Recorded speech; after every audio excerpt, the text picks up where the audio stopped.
Hello doctor sir मोर Covid report positive आसी कौन करिबी sir? तुमर कौन सब लक्षण देखा दउची? सामान्य ज्वर सर। चिंता करनी लक्षण नथिबा बा स्वल्प लक्षण थिबा कोविड पॉजिटिव लोक गृह पृथकवास बा होम आइसोलेशन रे चिकित्सित होई पारिबे। खाली किछि नियम मानिबाको हेबो। वायु चलाचल करुथुबा अलगा कोठरी एवं अलगा पाइखाना व्यवहार करिवे रोगी। परिवारर जणे सुस्थ व्यक्ति तांकर दायित्व नेबे।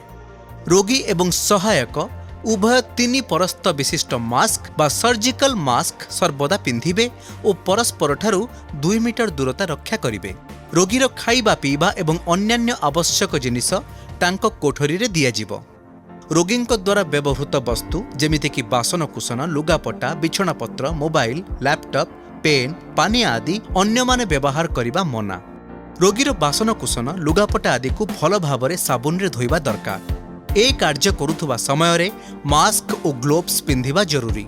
मास्क टिश्यू पेपर नाकपोछा कना आदि अध घंटा 1% ब्लीचिंग द्रवण रे बुड़ाई नष्ट करिदेबे। रोगी पेट माड़ी और कड़ माड़ी अदल बदल करी सोइले श्वासक्रिया सहज हेबो। अति कम रे 14 दिन गृह पृथकावास रे रहिबाकू पड़िबो।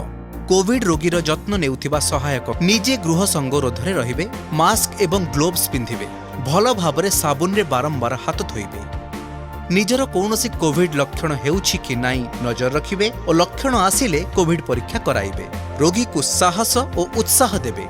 ठीक समय रे औषध खाइबा, निज शरीर तापमात्रा ब्लड प्रेशर ऑक्सीजन सैचुरेशन आदि देखि रेकर्ड करिबे।